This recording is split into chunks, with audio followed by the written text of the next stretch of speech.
श्री स्वामी समर्थ मैत्रिणींनो, स्वागत आहे तुमचं आर्ट क्राफ्ट रांगोळी बाय ज्योती ह्या चॅनलवरती। आज मी तुम्हाला अजून एक लक्ष्मी पाऊल अगदी सोप्या पद्धतीने कसं काढायचं ते दाखवणार आहे। काल पण मी एक व्हिडिओ अपलोड केलेला आहे, तो तुम्ही बघितला असेल, नसेल बघितला तर नक्की बघा। आवडल्यास लाईक करा, शेअर करा, कमेंट करा आणि चॅनलला अजून सबस्क्राईब केलेलं नसेल तर नक्की सबस्क्राईब करा, जेणेकरून मी जे पण रांगोळीचे व्हिडिओ अपलोड करेल ते तुम्हाला दिसतील। तर बघा, काल पण आपण सगळे रांगोळीच्या डॉटच्या मदतीनेच पाऊल काढले होते। आजही तसंच करणार आहोत। पहिल्यांदा मी वरच्या साईडचा डॉट थोडा मोठा आणि खालच्या साईडचा थोडा छोटा असे 4 डॉट टाकून घेतलेले आहे। आणि हे बघा, एअरबडच्या साहाय्याने हलकंसं आपण अगोदर प्लस साईनमध्ये सरकवून घ्यायचं, जेणेकरून सारख्या समप्रमाणात पाकळ्या तयार होतात। जेव्हा प्लसमध्ये आपण सरकवतो तर मग मधला उरलेला जो पोर्शन आहे तो हळूवारपणे बाहेरच्या साईडला सरकवायचा आहे। आणि त्याच्यानंतर सेम आपण खालच्या डॉटला पण, खालचा शेप थोडा छोटा असतो पाऊलचा, वरचा मोठा असतो, म्हणून मग मी पेनच्या साहाय्याने खालचा करत आहे आणि वरचा जो मोठा आहे तो एअरबडच्या साहाय्याने केलेला आहे। सेम आपण फॉलो करणार आहोत की पहिले प्लसच्या साईननी सरकवून घ्यायचं आणि मग दोघांच्या मधला उरलेला पोर्शन सरकवायचा, जेणेकरून सारख्या आपल्या पाकळ्या तयार होतात आणि फुलाचा शेप तयार होतो। हे बघा, मी काहीही केलेलं नाही आहे, फक्त रांगोळी सरकवायची ट्रिक समजली पाहिजे।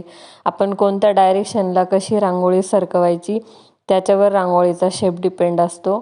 आणि मोठ्या जे सर्कल आहेत त्याच्यामध्ये आपण हलकीशी व्हाईट रांगोळी टाकून घेतलेली आहे आणि 2 पाकळ्यांच्या मधला जो भाग आहे तो पेनच्या साहाय्याने पुन्हा मधल्या साईडला थोडा थोडा हलका ओढायचा। लगेच आपलं सुंदर असं व्हाईट कलरचं फूल तयार होतं। रांगोळी काढताना अशा छोट्या छोट्या टिप्स जर आपण वापरल्या तर आपली रांगोळी अगदी सुंदर तयार होते। रांगोळी काढायला फक्त पेशन्स गरजेचे असतात। काळजीपूर्वक हळूवार जर काढली ना रांगोळी, एकदम फिनिशिंग पण छान येते आणि मस्त दिसते। आपण जर हेच पाकळ्या करताना घाईघाई सरकवले असते तर पाहिजे तशा समप्रमाणात पाकळ्या येत नाही, मग रांगोळीचा शेप बिघडतो। फक्त थोडंसं हळूवारपणे केलं तर रांगोळी कुणालाही अगदी जमेल। इतक्या सोप्या आणि सहज पद्धतीने हे पाऊल आपण काढत आहोत। ह्याच फुलांचा वापर करून आपण बॉर्डर रांगोळी किंवा आपल्या रांगोळीमध्येही आपण काढू शकतो, पण एकच प्रकारचे रोज पाऊल काढून आपल्यालाही कंटाळा येतो। जरा छान वाटावं, वेगळेपणा म्हणून मी हे फुलांच्या साहाय्याने पाऊल करण्याचा प्रयत्न केलेला आहे। आणि आपण जेव्हा लक्ष्मीचे पाऊल काढतो तर त्याच्या साईडला उभ्या 2 लाईन पण टाकायच्या। त्या टाकल्यानंतर मी बोटाच्या मदतीने पुन्हा त्यांना सरकवून एक शेप देते। तुम्ही बघू शकतात इकडच्या 2 झालेल्या आहेत त्याची फिनिशिंग, आणि जेव्हा मी ही फर्स्ट टाकली तेव्हा ती जर तशीच ठेवली असती तर पाहिजे तसा लूक नसता आला। म्हणून आपण थोडंसं हलक्या हाताने बोटाने सरकवलं की रांगोळी आपली छान फिनिशिंगमध्ये तयार होते। म्हणून मी हलक्या हाताने बोटाने सगळीकडे असं स्प्रेड करून व्यवस्थित अशा उभ्या लाईन आपल्या दिसत आहे। एक सारखेपणा दिसतो रांगोळीत आणि रांगोळी जरा व्यवस्थित दिसते। तुम्हीही नक्की ट्राय करा।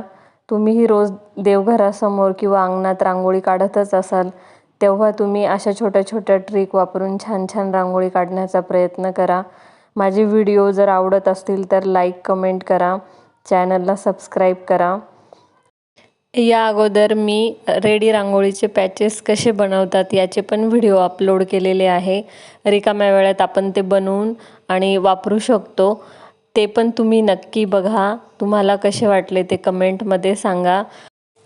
रांगोळीला अजून फिनिशिंग येण्यासाठी आणि थोडी अजून वेगळी वाटावी म्हणून साईडला पुन्हा मी 2 मोठे डॉट ठेवून हलक्या एक छोट्याशा डब्बीच्या साहाय्याने प्रेस केलेले आहे आणि पुन्हा पेनच्या मदतीने त्याला एक नवीन शेप दिलेला आहे आणि त्याच्या कडेला पुन्हा 3 डॉट टाकून ते सरकवून 3 पाकळ्यांचं फूल तयार केलेलं आहे। रांगोळीमध्ये आपण रेड आणि येलो कलर पण वापरलेले आहे, जेणेकरून रांगोळी ही आपली सुंदर दिसते। आता लास्ट आहे आपलं म्हणजे बोटं। पाऊलांची बोटं काढताना 5 असे डॉट टाकायचे आणि ते आपण आता सरकवणार. बोटाच्या मदतीने, पेनच्या मदतीने आणि काडीच्या मदतीने पूर्ण रांगोळी बनवलेली आहे. हे बघा, हलक्या हाताने फक्त थोडं थोडं प्रेस करायचं, लगेच बोटांचा शेप तयार होतो. आणि अजून वेगळं म्हणून पुन्हा मी पेनच्या साह्याने सर्कल केले, तर बघा रांगोळी कशी छान तयार झाली. तुम्हीही नक्की ट्राय करा.